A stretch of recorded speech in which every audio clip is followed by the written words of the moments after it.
Bonjour à tous et bienvenue dans le podcast de Productivio, le podcast qui vous donne des trucs, des astuces et des pistes de réflexion pour vous permettre d'être plus organisé, pour trouver votre essentiel et le réaliser avec efficacité, et ainsi créer votre vie avec intention. Je suis Priscille Livenet et l'animatrice de ce podcast. Vous trouverez toutes les notes de ce podcast sur le blog productivio.com dans la rubrique podcast. N'hésitez pas à partager ce podcast, à mettre une revue, une note sur iTunes afin de le faire connaître au plus grand nombre. Vous pouvez rejoindre la communauté de Productivio sur Facebook, Twitter, Google, Instagram ou Pinterest. Productivio est aussi sur la plateforme Tipeee et donc si vous souhaitez encourager la création de contenu sur le web, n'hésitez pas à me soutenir, c'est possible à partir d'€1 par mois et je vous en remercie par avance. Le thème du jour, c'est vivre avec moi. Nous sommes début février, donc il y a encore un mois avant le rangement de printemps qui généralement a lieu en mars et où tous les réseaux sociaux, les journaux, les blogs nous abreuvent de recettes pour ranger, nettoyer, faire briller, etc., etc. Ce que je vous propose avant d'attaquer ce grand rangement et nettoyage de printemps, je vous propose une pause de réflexion et aussi un petit challenge. Celui de vivre avec moins. Tous les jours jeter, donner quelque chose dont vous n'avez plus besoin, qui ne vous apporte plus de joie, qui n'est plus qu'un ramasse-poussière, ou que vous avez tout simplement oublié au fond de vos placards. Ainsi, en mars, la phase de nettoyage sera grandement facilitée. N'oubliez pas que le principe de base de l'efficacité et de la vie intentionnelle, c'est de trouver et de réaliser la chose qui rendra les tâches suivantes plus faciles, voire carrément inutiles. Mon idée n'est pas de vous faire devenir des minimalistes, mais plutôt que vous preniez conscience de la surabondance qui habite nos vies et nos maisons, et des bienfaits que l'on peut retirer de s'alléger un peu. Voici des stratégies que vous pouvez mettre en place pour vivre avec moins. Il faut déjà vous demander pourquoi est-ce que vous désirez vivre avec moins. Il ne s'agit pas là de suivre une tendance, une mode, non, il s'agit de faire de la place pour autre chose. Et quand je dis autre chose, je ne pense pas à de nouveaux vêtements bibelots ou choses matérielles, mais bien faire rentrer une autre vision, d'autres aspirations dans votre vie. 2. Prendre son temps. Toutes les choses que vous avez accumulées ne sont pas arrivées là en une seule nuit. Elles sont le résultat d'un processus d'accumulation qui dure depuis certainement des années. Par conséquent, il est illusoire de vous dire que vous allez pouvoir vous débarrasser de tout ce qui vous encombre en quelques jours seulement. Même les méthodes de tri et de rangement les plus drastiques, comme la méthode KonMari ou Danshari, se font sur des périodes de plusieurs mois, voire une demi-année. Procédez donc par petits pas. Par exemple, un challenge de 30 jours où vous allez vous débarrasser de 5 objets par jour, ce qui fera 150 à la fin du mois. Et si le cœur vous en dit, vous pouvez poursuivre ce challenge sur plusieurs mois, voire toute une année.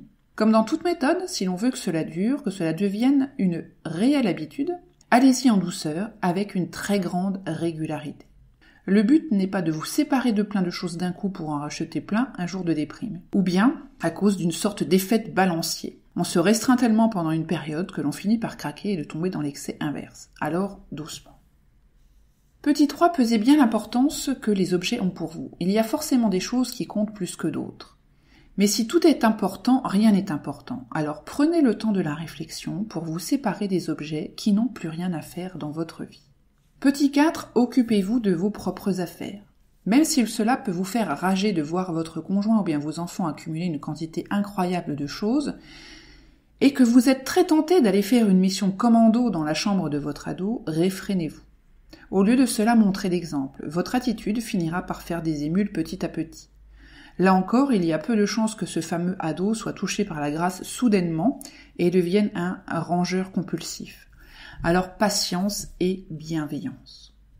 Petit 5, célébrez les petits pas. Redites bien utile, il vaut mieux de petits pas réguliers qu'un grand saut une fois tous les jamais. Et on se félicite de ce qui a été fait, même si cela paraît insignifiant. Vous avez débarrassé ce fameux tiroir à tout ? Bravo à vous. Célébrez cela. Petit 6. Vivre avec moins ne veut pas dire vivre avec rien. Vous ne conserverez que ce qui est important, qui vous est utile, qui vous apporte de la joie, c'est-à-dire des objets qui apportent de la valeur dans votre vie. Point 7. Au cas où signifie jamais. Alors vous savez où mettre les au cas où, n'est-ce pas ? Je discutais cet après-midi avec mon fils d'un certain nombre d'objets, essentiellement des accessoires pour la table ou la cuisine, dont je ne me suis jamais servi et que je vais offrir à des personnes de mon entourage qui viennent d'emménager pour la première fois. Et Hugo me disait « Oui, mais si un jour tu en as besoin ». Comme j'avais longuement réfléchi à l'utilité de ces accessoires, je savais que la dernière fois où j'en avais eu besoin, c'était il y a plus de 10 ans. Du coup, j'en avais acheté un au cas où. Pourquoi ? Pour le laisser dans un placard, au cas où. 8. Parfois, conserver des objets peut être plus difficile que de les jeter. Soit parce qu'ils demandent un entretien pénible, ils prennent de la place et vous devez sans cesse les bouger de place pour accéder à quelque chose d'autre. Ou bien, ils vous rappellent des souvenirs pas toujours fameux qu'il serait peut-être bon que vous abandonniez. Si vous hésitez sur des objets, mettez-les simplement dans un carton à part. Écrivez la date du jour sur ce carton. Si 30 jours plus tard, vous n'avez pas utilisé les objets, qu'ils ne vous ont pas manqué, alors vous savez que vous pouvez vous en séparer sans risque de le regretter plus tard. Rappelez-vous que désencombrer, ce n'est pas ranger. Ranger, c'est bouger une chose d'un endroit où il n'a pas sa place vers l'endroit où il doit se trouver. Mais là, vous ne jetez rien. Vivre avec moins implique de se débarrasser de choses. Point 10. Vos enfants n'ont pas la même notion des sentiments envers les objets. Je l'ai encore expérimenté très récemment. Mon fils aîné ayant emménagé récemment avec sa bien-aimée, j'ai décidé de retirer de sa chambre ses affaires pour les lui apporter. Avec l'aide de son frère, nous avons donc emballé ses affaires. En passant, nous avons aussi trié quelques affaires du cadet. Et il y avait dans ces affaires des souvenirs des petites classes, des livres qu'il voulait absolument que je lui lise et relise étant enfant. Je les avais conservés amoureusement en me disant que cela lui ferait plaisir de les retriver. En fait, il s'en tape avec une force. Résultat, il s'en est débarrassé rapidement. Les rares choses que nous avons conservées sont celles que j'ai souhaité garder et pas lui. Donc arrêtez de croire que vos enfants vous remercieront parce que vous avez gardé ceci ou cela. La seule personne que vous êtes en train de satisfaire ce faisant, c'est vous-même. Et il n'y a rien de mal à cela. Appliquez aussi le vivre avec moins dans vos bagages lorsque vous partez en déplacement, en week-end ou en vacances. De toute façon, vous savez très bien que vous apportez toujours la moitié de au cas où dans votre valise. Alors autant les laisser chez vous, non ? Point 12. Respirez et profitez de vos pièces aérées, faciles à nettoyer. Découvrez le plaisir de trouver vos affaires dans les placards sans effort, et surtout sans avoir besoin d'en déplacer 10 avant.